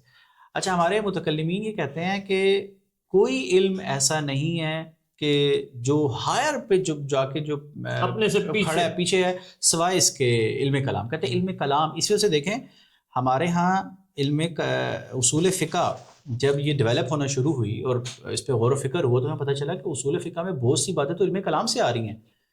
تو تب جا کے ہمیں سے بعض لوگ یہ کہہ دیتے ہیں کہ اصول فقہ کی روایت چینج نہیں ہوگی. ان کو پتہ چلا کہ یار یہ ریکوائرڈ تھی تو انہوں نے اس کو ڈسکس کرنا شروع کر دیا, اس کو المقدمات الکلامیہ کے نام سے اس پر ڈسکشن شروع ہو گئی.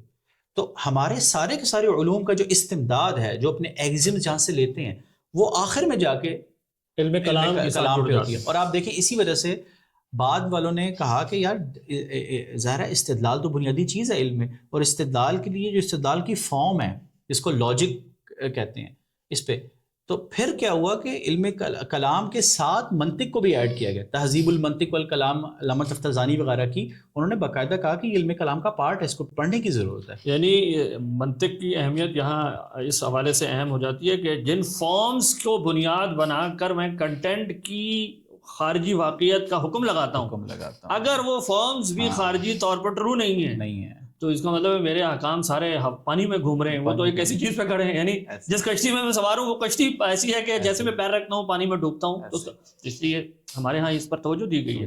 اچھا اس سے نا مطلب دیکھیں ان کے اس گفتگو کے اس حصے پر بھی روشنی پڑ جاتی ہے جہاں وہ یہ کہتے ہیں کہ بس علم کلام والوں نے چونکہ کچھ باتیں سامنے سے انہوں نے قبول کر لی تھی, تو اس کا جواب دیتے ہوئے انہوں نے بہت ساری باتیں کہہ دی جس کی شاید کہنے کی ضرورت نہیں تھی. جبکہ اس پوری گفتگو سے واضح ہوتا ہے کہ یہ ساری گفتگو بہت گہرے علمی اور وجودی حقائق کے پیش نظر ایک بہت فنڈامنٹل سوالات کا جواب تھا جس کو وہ ایڈریس کر رہے تھے.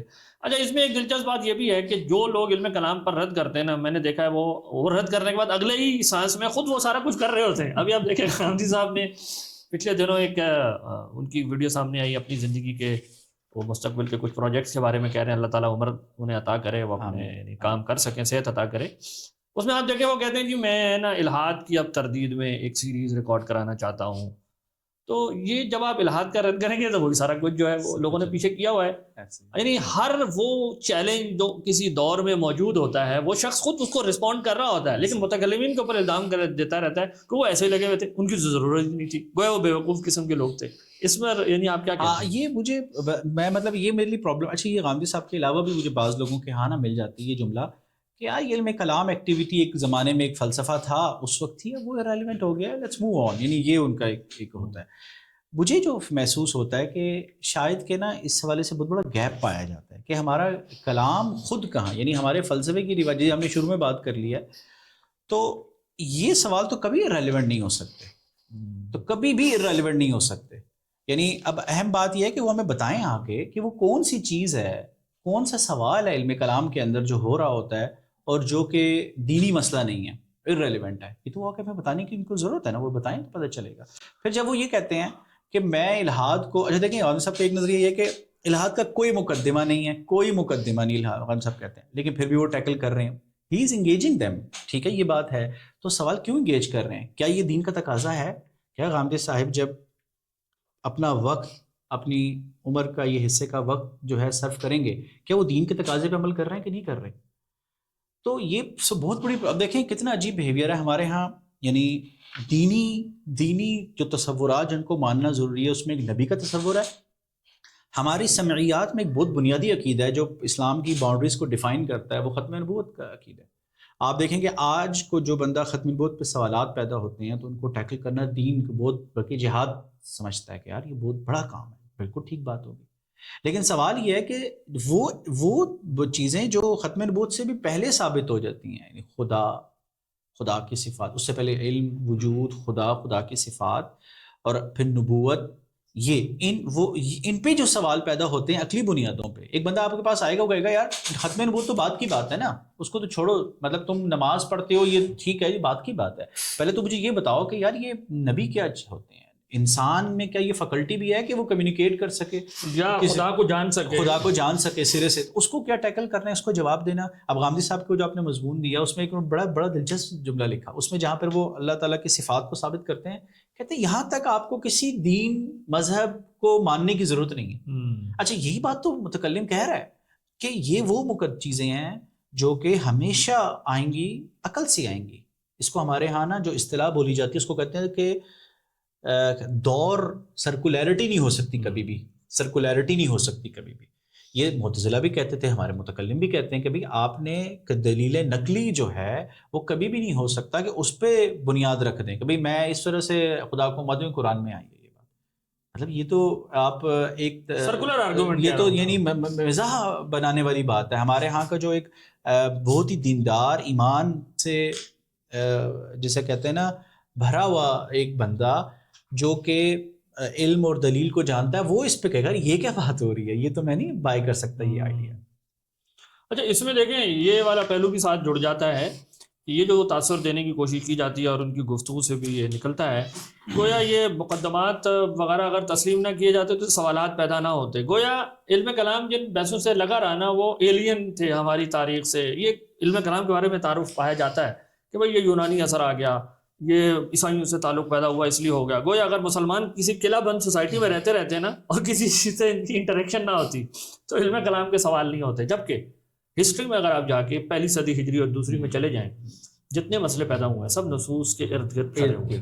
آپ دیکھیں سب سے پہلا بہت بڑا جو مسئلہ پیدا ہوا تھا وہ تھا گناہ کبیرہ کے شخص کی تکفیر کرنا, جو خوارج نے مسئلہ شروع کیا. پھر اس میں معتزلہ نے ایک پوزیشن لی, المنزلۃ بین المنزلتین کی. یہ فرضی نہیں ہے, قرآن مجید کی صریح ایسی نصوص. پھر آپ دیکھیں مرجیہ جا کے یہاں کھڑے ہو گئے کہ کسی شخص کو عقاب ہوگا ہی نہیں سرے سے جب تک کہ وہ کفر اور شرک نہ کرے. کوئی انہوں نے ہر قسم کے اعمال سے گناہ کو ہٹا دیا. قرآن میں دونوں طرح کی آیات ظاہری طور پہ ایسی نظر آتی ہیں کہ جس میں لگتا ہے کہ مرجیہ بھی ٹھیک کہہ رہے ہیں اور یا بظاہر لگتا ہے کہ وہ بھی ٹھیک کہہ رہے ہیں جو تکفیر کر دیتے ہیں گناہ کبیرہ کی. اب اس نصوص کو ہم آہنگ بنانے کے لیے وہ اصول چاہیے نا کہ یہ ظاہری ٹکراؤ پیدا ہو رہا ہے کہ ہاؤ ٹو ریزالو اٹ. اب اہل سنت نے اس میں اپنی ایک پوزیشن لی ہے. تو یہ مسئلہ آپ دیکھیں نصوص سے پیدا ہوا. اچھا اسی طریقے سے یعنی نصوص کے ارد گرد گھوم رہا ہے. پھر آپ دیکھیں تقدیر کا مسئلہ بہت بڑا ہے. صحابہ کے دور کے اندر ہے, یعنی صحابہ کے آخری دور کے اندر باقاعدہ پوزیشنز موجود تھیں اور صحابہ اس میں پوزیشنز لے رہے ہیں. تو یہ قرآن مجید کی ایسی آیات ہیں جو بظاہر دونوں طرح سے ریڈ کی جا سکتی ہیں کہ یا تو لگتا ہے کہ صرف جبر ہی جبر ہے یا لگتا ہے کہ قدر ہی قدر ہے. تو اہل سنت نے بیچ میں پوزیشن لی کہ بھائی صحیح پوزیشن کسب کی ہے, تو یہ پوزیشن تو لینی ہے. نصوص کا جو ظاہری تضاد نظر آ رہا ہے اس کو کسی طریقے سے تو حل کرنا ہے نا آپ کے, کہ how to read all them. تو یہ ہمارے نصوص سے متعلق ہے.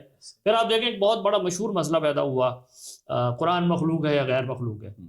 تو یہ کوئی عیسائیوں کی وجہ سے تھوڑی پیدا ہوا, یہ ہمارا اپنا مسئلہ ہے. خدا اور مخلوق میں فرق کا پیمانہ کیا ہے؟ اگر فار ایگزامپل آپ کہیں کہ وہ حدوث ہے, چینج ہے, تو خدا الف لام میم کیا ہماری طرح پڑھتا ہے؟ الف لام میم یہ تو ٹیمپورل ہے نا. الف میں نے بولا پھر لام بولا, الف کا ٹائم گزر گیا. تو کیا خدا پر بھی یہ ٹائم ایسے ہی گزرا ہے؟ اب آپ کہیں نہیں خدا تو ان سے ماورا ہے ان چیزوں سے, کیونکہ لیسا کمثلہ شیء. تو پھر خدا کے کلام کے کلام اللہ ہونے کا کیا مطلب ہے, کس معنی میں ہے یہ؟ تو ہمارے ہاں یہ بحث اس وجہ ساتھ جس کے ساتھ یہ بات بھی شامل ہو گئی کہ عیسائی حضرت عیسیٰ علیہ السلام کو چونکہ کلام اللہ کلمت اللہ کہتے تھے, اور یہ قرآن میں بھی آیا ہے حضرت عیسیٰ علیہ السلام کے لیے کہ وہ کلمت اللہ ہیں. تو وہ کہتے تھے کہ تم تو خود کہتے ہو کہ قرآن اللہ کا کلام ہے, غیر مخلوق ہے. حضرت عیسیٰ بھی اللہ کے کلمہ ہیں تو وہ بھی غیر مخلوق ہے, وہ خدا ہو گئے. جو تمہارے محدثین جو حشویہ کا ایک گروہ پایا جاتا تھا وہ کہتے تھے تم لوگ خود مان رہے ہو, ہم پر کس بات پہ اعتراض کر رہے ہو. اسی کے ریئیکشن میں معتزلہ کا ریئیکشن بھی ٹھیک ہے, ایکسٹریم ہے, ہم جسٹیفائی نہیں کر رہے. مسئلہ یہ ہے کہ ہم سمجھے تو صحیح کہ بحث کیا ہے. تو ان کا یہ رسپانس تھا کہ یہ تو توحید و شرک کی بحث ہے. اور آپ دیکھیں یہ ہماری انٹرنل بحث ہے, کسی دنیا کے ایک شخص کے ساتھ ہماری انٹریکشن نہ ہوتی تو بھی ہمیں یہ بحث کرنی تھی کہ جی کلام اللہ کے کلام ہونے کا مطلب کیا ہے, کلام نفسی ہے یا یہ صوت اور الفاظ والا کلام ہے. تو مجھے خیال ہے کہ یہ جو ایک تصور دیا جاتا ہے نا کہ یہ باہر سے آ گیا یہ ہو گیا, یہ بامانی بات نہیں. اس میں آپ دیکھیں کہ جیسے لقد کفر الذین قالوا ان اللہ ثالث ثلاثہ. اب جب اس آیت کی تشریح کرنے آج بھی کوئی مفسر بیٹھے گا تو اس سے یہ سوال ہوگا نا کہ تم یہ بتاؤ کہ کفر کی وجہ کیا ہے, وجہ کفر کیوں ہے. یعنی مثال کے طور پہ کفار مکہ جو تھے وہ اللہ کو مانتے تھے, تو آج یہ آپ یہ طے کرتے ہیں کہ یار وہ اصل میں اللہ تو کہتے تھے کہ اللہ نے کچھ کام ڈپیوٹ کرنی ہے تو اس وجہ سے ہم کہتے ہیں کہ کفر. اب یہ تو سوال یہاں پر بھی پیدا ہوگا نا کہ جب آپ جب آپ نے یہ طے کریں گے تو دیکھیں پھر یہ یہاں سے آپ کا فوراً سوال جمپ کر کے جائے گا کہ آپ ذات اور صفات میں جو ریلیشن شپ بناتے ہیں وہ کیا بنتا ہے. معتزلہ نے اسی پہ کہا کہ یار تم اگر یہ کہہ دیتے ہو کہ صفات ذات سے الگ وجودی ایک اینٹی کے طور پہ ہیں تو یہ تمہارے اس نظریے میں اور عیسائیوں کے فرق ڈویلٹی ہو گئی. ہاں وہ تو تین کہہ کے کافر ہو گئے, تم اتنی ساری صفات کر کے مسلمان ہوئے بیٹھے ہو, یہ کیا بات ہوئی. دیکھیں یہ کوشچن تھا, اس کو ٹیکل کرنے کی آج بھی ضرورت ہے. ٹھیک ہے کوئی بندہ کہہ سکتا ہے کہ وہ یار ان کا یہ نظریہ غلط تھا, لیکن واضح تو کرنا ہے کیونکہ یہ ڈاؤٹ تو پیدا ہو چکا تھا اس چیز کے اندر. اسی طرح آپ دیکھیں رویت کا, اللہ تعالیٰ کو دیکھنا رویت کا مسئلہ ہے, یہ کتنا یہ کوئی باہر سے نہیں آیا, یہ آپ سے موجود ہے. اچھا اس میں سب سے پہلے کوشچن پیدا ہوا کہ اللہ تعالیٰ کے لیے ڈائمینشن اور جہت ہوتی ہے. اب میں اور رویت بھی کوئی علمی رویت نہیں ہے, رویت بھی بصری ہے.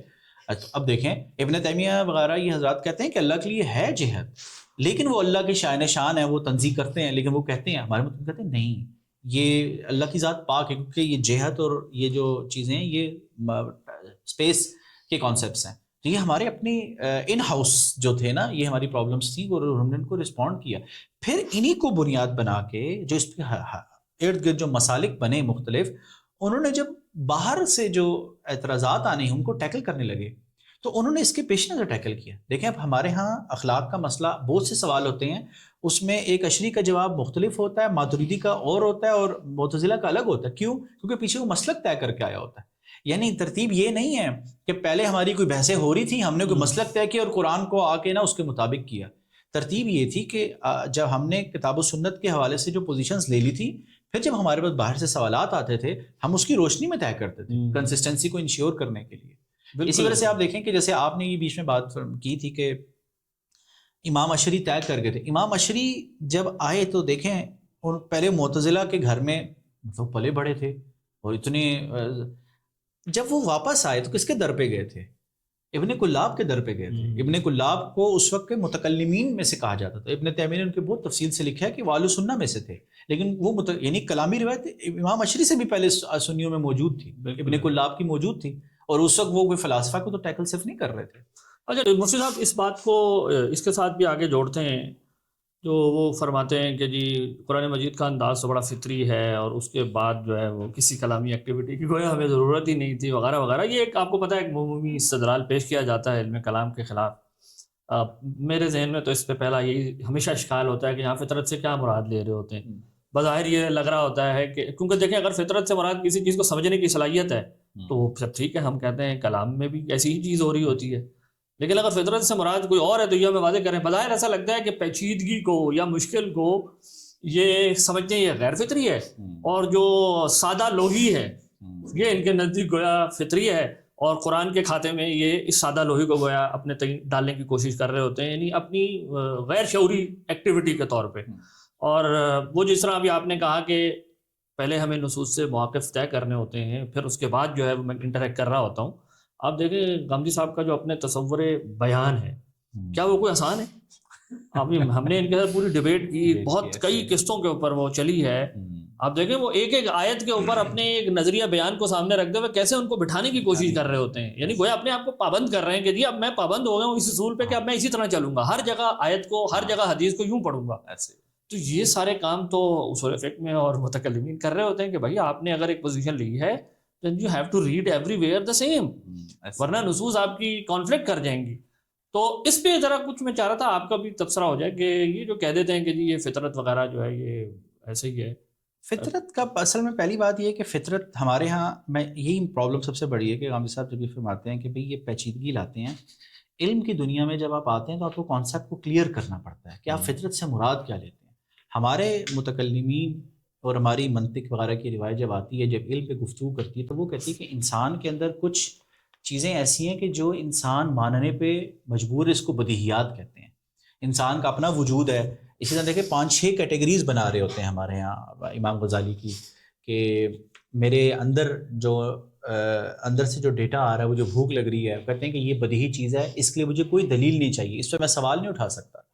اسی طرح تضاد کا جو قانون ہے کہ کنٹرڈکٹری اجتماع النقیضین ارتفاع النقیضین کبھی نہیں ہو سکتے, اجتماع الضدین کبھی نہیں ہو سکتے, یہ وہ قوانین ہیں جن کو وہ طے کرتے ہیں. پھر وہ کہتے ہیں کہ ہمارے جو بھی یعنی علم کو ڈیوائڈ کرتے ہیں تصور تصدیق میں, پھر دونوں کو کہتے ہیں ایک اس میں بدیہی ہوتی ہے اور ایک کسبی ہوتی ہے. اب آپ دیکھیں کتنی میننگ فل یہ تقسیم ہے کہ آپ کو انسان حادث ہے, انسان کو اللہ نے کمزور بنایا ہے, اس کا علم خود سے نہیں ہے, اس کا علم قدیم نہیں ہے, اس کا علم جو ہے وہ فعلی نہیں ہے کہ اس کا علم ہوتا ہے تو باقی چیزیں ایسی ہوتی ہیں, تو رب کی شان ہے. تو انسان کو کسی جگہ پہ کھڑا ہونا پڑتا ہے. اگر میں ہر چیز پہ سوفسٹ جو ہمارے سوفسطائی تھے وہ ہر چیز پہ سوال اٹھاتے بدیہیات پہ بھی سوال اٹھاتے, اور دیکھیں ہمارے یہاں بہت کلیئر پوزیشن تھی یار, یہ ان لوگ یہ جب یہ کام کر رہے ہیں اس پہ گفتگو نہیں ہو سکتی. یہ وہ مزاح سے کہتے تھے آگ لگاؤ ان سے پوچھو تمہیں تکلیف اصل میں ان کا کس ظاہر کرنے کے لیے یہ جو کہہ رہے ہیں پریکٹیکلی وہ کرتے نہیں, یعنی لائی ڈیٹیکشن جو ہے نا وہ کر رہے ہوتے تھے. تو آپ یہ دیکھیں کہ یہ چیز ہمارے یہاں بالکل کلیئر ہوتی ہے کہ یہ کچھ چیزیں ہیں جو بدیہی طور پہ آپ کو ماننی پڑیں گی تو آپ کا علمی ایکٹیویٹی ہو سکتی ہے, ورنہ ہو ہی نہیں سکتی. تو اس میں کچھ قرآن مجید سے اگر کچھ مثالیں آ جائیں کہ کیسے دلیل میں پیچیدگی پیدا ہوتی ہے. مثال کے طور پر میرے ذہن میں فوری طور پر ایک مثال آ رہی ہے, جیسے قرآن مجید میں آیا ہے کہ ام خلقوا من غیر شیء ام هم الخالقون, کہ کیا یہ تم سمجھتے ہو کہ بغیر کسی بنانے والے کے تم بن گئے ہو یا خود ہی تم اپنے خالق ہو. اب آپ بظاہر لگے گا, کہنے والا کہے گا یہ بڑا دیکھیں فطری استدلال ہے, لیکن جب ایک غور و فکر اس پر ہم کریں گے تو ہمیں سمجھ میں آئے گی کہ یہ استدلال تام کب ہوتا ہے, یا یہ استدلال کس چیز کو ریفر کر رہا ہے. وہ یہ ہے کہ تسلسل محال ہے, کیونکہ اگر کوئی شخص یہی مان لے کہ جی انفائنائٹ ریگریس آف کازز جائز ہے تو وہ کہے گا ہاں بس وہ چلے جا رہا ہے, کوئی پہلا مجھے چاہیے ہی نہیں ہے, یا کوئی اگر دور کا قائل ہو تو بھی یہ استدلال تام نہیں ہوگا. تو ایک متکلم کا کام کیا ہے کہ وہ جب امام راضی جیسا شخص مثال کے طور پہ اس آیت پہ ڈیرا لگائے گا تو وہ تو بتائے گا کہ بھائی یہ تسلسل محال ہونے کی بھی بحث ہے, اور تسلسل محال کیوں ہے, جب آپ اس کی دلیل کا انالیسس کریں وہ آخر میں جا کے بدیہیات پہ ریڈیوس ہو جاتی ہے. تو اگر کوئی شاید مجھے بدیہیات پہ بحث کرنے کی ضرورت نہیں ہے تو وہ اس آیت کو تام کیسے کرے گا, اس استدلال کو. اس میں بالکل اس میں دوسری مثال بالکل دیکھیں جیسے اللہ تعالیٰ رب العزت نے عیسائیوں کے بعض لوگ جن کا خیال تھا جو الوہیت کے قائل تھے، اب کانا یاکلان الطعام، کھانا کھاتے تھے. اب یہ دیکھیں اب کیا فطری کا مطلب کیا کہ اب یعنی مجھے بتائیں کہ ایک بندہ جو ایک اسٹوڈنٹ ہمارا میٹرک کا وہ آئے، جب آیت پڑھے گا وہ سوال ہے کیا مطلب ہے ان کی آپس میں لنک کیسے ہو رہی ہے، یہ کوشچن اٹھائے گا. آپ اس کو بتائیں گے یار دیکھو جو کھانا کھاتا ہے اس کا مطلب ہے کہ وہ کھانے کا محتاج ہے، اور جو محتاج ہے وہ ممکن الوجود ہے. ممکن الوجود جو ہے وہ عدم سے آتا ہے، اور جو چیز عدم سے وجود میں آتی ہے اس کو ہمیشہ کسی علت فاعلہ کی ضرورت ہوتی ہے، کوئی فاعل ہے جو اس کو وجود بخشے گا. اور جو چیز خود سے وجود میں نہیں آ سکتی بلکہ کسی اور کی محتاج ہے، وہ کیسے الوہیت کا حق رکھتی ہے؟ الوہیت جو ہے وہ جو ہمارے ساتھ کہ جو آپ کو عدم سے وجود دے رہا ہے وہ حقدار ہے کہ اس کے سامنے آپ جھکیں. گویا الوہیت جو ہے وہ احتیاج سے پاکی ہے. پاکی ہے، بالکل ایسے ہی ہے. اب یہ دیکھیں یہ پوری گفتگو، اچھا یہ ساری کی ساری بات مجموعی طور پہ قرآن سے لی گئی ہے، ایسا نہیں ہے کہ اس سے باہر ہے، اسی سے لی گئی ہے. لیکن اب یہ کہ فطری لفظ بہت ہی جو ہے نا مبہم لفظ ہے. اسی وجہ سے دیکھیں ابن عاشور وغیرہ ایک جگہ پہ، کئی جگہوں پہ بلکہ ابن سینا کو نقل کرتے ہیں. ابن سینا واضح کرتے ہیں ہمارے ہاں مسئلہ کیا ہے، یہ جیسے ہمارے متکلمین جب یہ کرتے ہیں نا علم تصور ہے یہ تصدیق ہے، اور تصور اور تصدیق میں بدیہی اور یہ بدیہیات. ابن سینا ایک جگہ پہ لکھتے ہیں اور ابن عاشور اس کو سیکنڈ کرتے ہوئے نقل کرتے ہیں، اپنی قرآن کی تفسیر میں نقل کرتے ہیں. کہتے ہیں کہ دراصل یہ جو عقل کی یہ جو پوری کی پوری تقسیم اور بدیہیات یہ بھی پارٹ آف فطرہ ہیں. اصل جب ہمارے یہاں فطرہ پہ گفتگو کرتی ہوں کہتے ہیں یار یہ ان کی عقلی باتیں ہیں، آؤ فطرت کی طرف. یہ الگ چیز ہے، جبکہ اصل بات یہ کہ یہ فطرت کا پارٹ ہے. اچھا فطرت دیکھیں، انسان کی فطرت میں اللہ تعالیٰ نے دیکھا فطرت کے ورڈ کو یوز جب ہم کرتے ہیں نا تو مختلف طرح سے اس کی یوزیج ہے. ایک جیسے فطرت کو قرآن میں اللہ نے دین کے معنی میں یوز کیا، فطرت اللہ التی فطر الناس صبغۃ اللہ وغیرہ، اس سے دین. فطرت کا ایک مطلب یہ بھی ہوتا ہے کہ جیسے جانور کو اللہ نے ایک فطرت پہ پیدا کیا ہے، وہ پروگرامڈ ہے اس طرح، ٹھیک ہے یہ. لیکن جب ہم علمی طور پہ آتے ہیں تو دیکھیں یہی تو ہمارا بنیادی سوال ہے کہ انسان کی فطرت ہے کوگنیشن، اس کو سمجھنا ضروری ہے. کیونکہ بات یہ کہ جیسے انسانوں میں ایسے ہیلوسینیشن ہو جاتے ہیں، جیسے لوگوں کو ہو جاتے ہیں یار، یا جیسے مثال کے طور پہ ایک انسان کو نا کچھ چیزیں صحیح نظر نہیں آ رہی ہوتی، یا جیسے ہم لوگ جب جا رہے ہوتے ہیں تو ہم ٹرین پہ بیٹھے ہوتے تو ہمیں درخت موو کر رہے ہیں، لیکن ایکچولی ہمیں پتہ ہوتا ہے کہ یار ود رسپیکٹ ٹو درخت ہم موو کر رہے ہیں. ویسے تو ٹھیک ہے ہر چیز موو کر رہی ہے، لیکن ود رسپیکٹ ٹو درخت ہم موو کر رہے ہیں.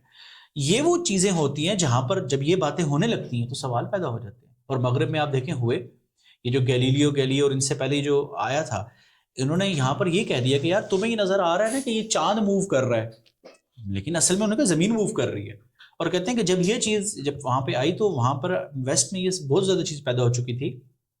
ان میں یہ پیدا ہوا کہ جو آپ کو ظاہر میں نظر آ رہا ہے نا وہ قابل اعتماد نہیں ہے، اور اس کے پھر ارد گرد فلسفے پیدا ہونا شروع ہو چکے تھے. پھر اس کے یہ سوفسطائیوں کا پرانے اس طرح کے استدلال. اچھا اس میں ایک بات مفتی صاحب میرے خیال میں یہ بھی شامل کرنی چاہیے کہ یہ میرا تاثر یہ ہے کہ یہ فطرت کا لفظ جو جیسے میں نے کہا کہ یہ سادگی وغیرہ کے معنی میں استعمال کرتے ہیں، جبکہ امام رازی نے جو اپنی کتاب ہے ان کی المطالب العالی، اس میں انہوں نے بہت اس کو اچھے طریقے سے واضح کیا ہے کہ استدلال جب کسی چیز ایسی چیز جو حس میں ہو کہ جس سے میرا نفع وابستہ ہو، میں اس کو ریفر کرتے ہوئے کسی کو دلیل دوں نا تو اس کے لیے زیادہ گریسپنگ ہوتی ہے، میلان زیادہ ہوتا ہے اس کو سمجھنے میں. یعنی آپ اس کو یوں سوچیں کہ اگر قرآن مجید کوئی کسی ایسی چیز کو ریفر کر رہا ہوتا جس کا انسان کا کوئی مشاہدہ نہ ہوتا، کسی بلیک ہول کو فار ایگزامپل ریفر کر کے اپنی الوہیت کا اس بات کیا جاتا، تو وہ بھی اتنا ہی ٹرو ہوتا منطقی طور پہ جتنا اونٹ کا اشارہ کر کے ہے.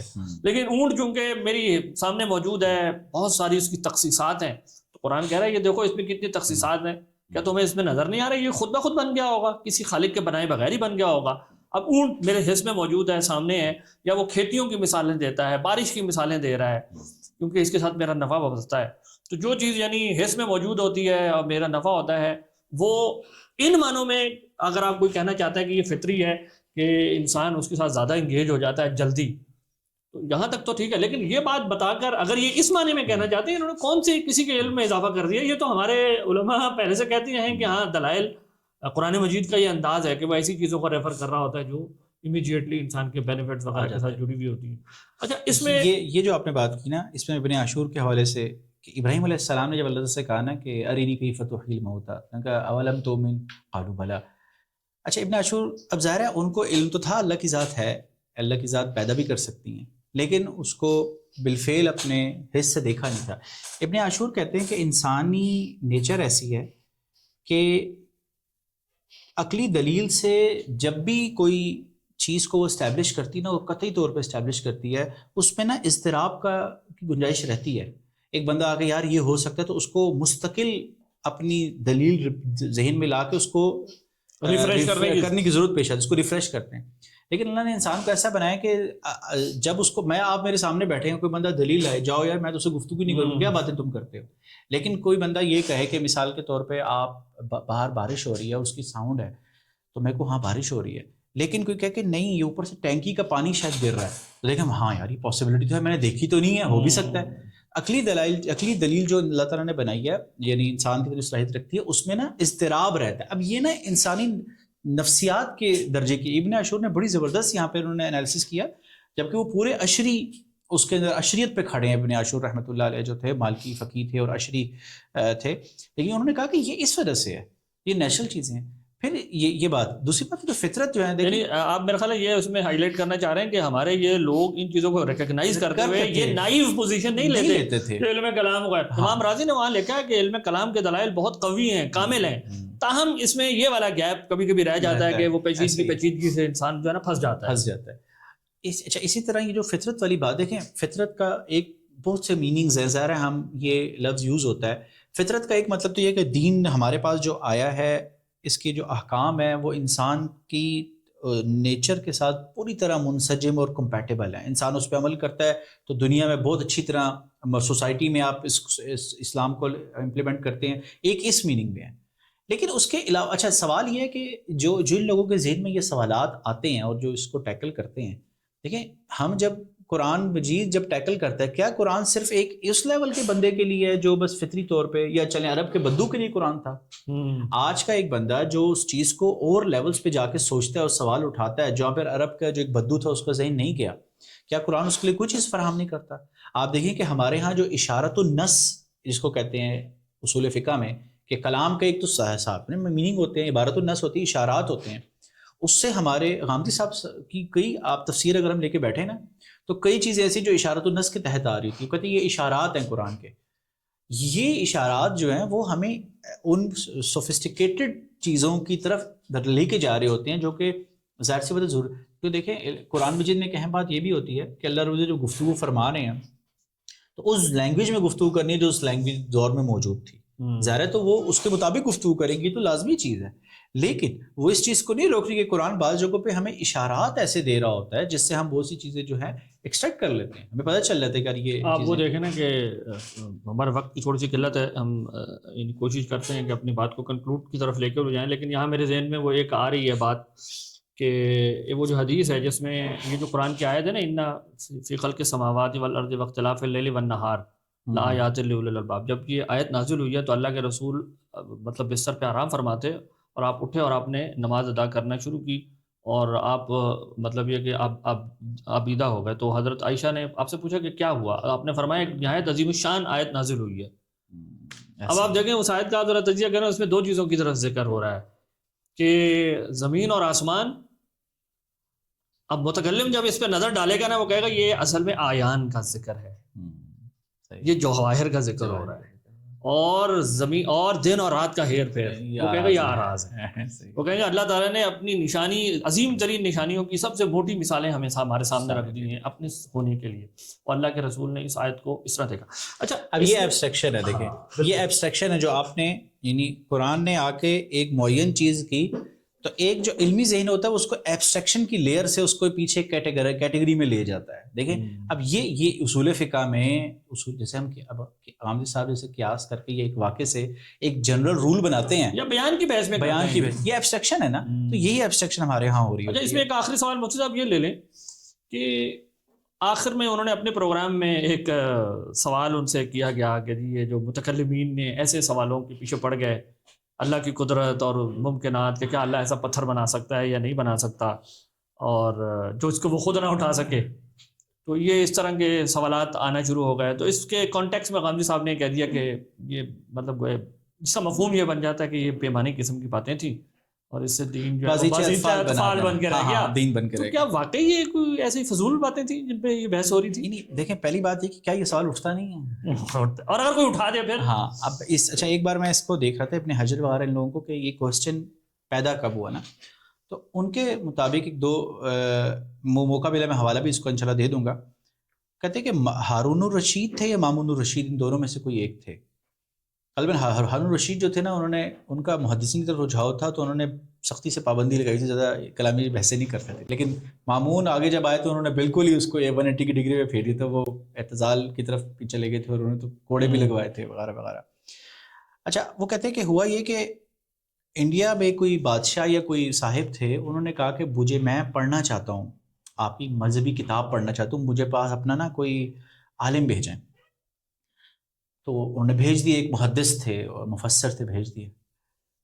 اب آپ اب پتہ ہے ان کے وہ بار بار لکھیں کہ یہ مجھ سے ایسے سوال کرتے ہیں جو پتہ ہی نہیں یہ کیسے سوال ہے، یہ بھی کوئی سوال. اب دیکھیں ایک یہ اصل میں یہاں پہ فرق آتا ہے.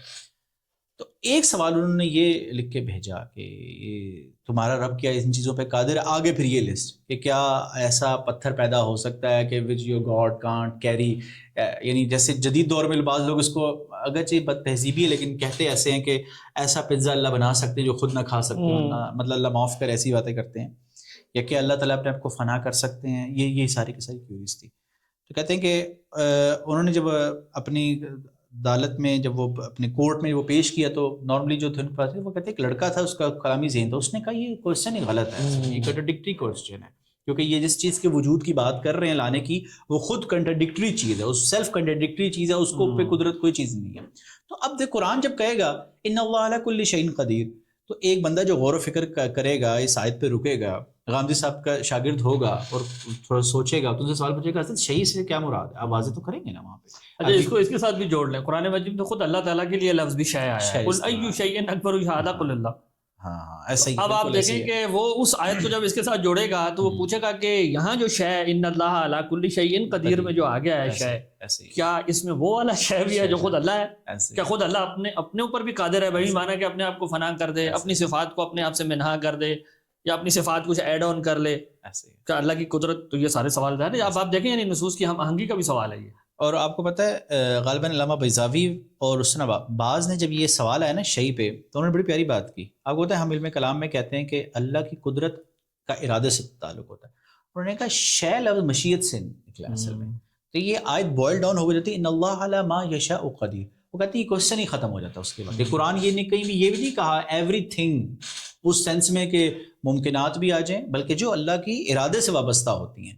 اب دیکھیں کہ یہ لفظ جو انہوں نے تشریح کی ہے یہ عربی زبان کو بنیاد بنا کے وہ قرآن کے اندر رہتے ہوئے تشریح کر رہے ہیں. تو اب یہ ہم سوال ہم غامدی صاحب سے کریں گے کہ آپ بتائیں، آپ کے کوئی کوشچن کرے گا تو آپ اس کو کیا کہیں گے کہ قرآن مجید.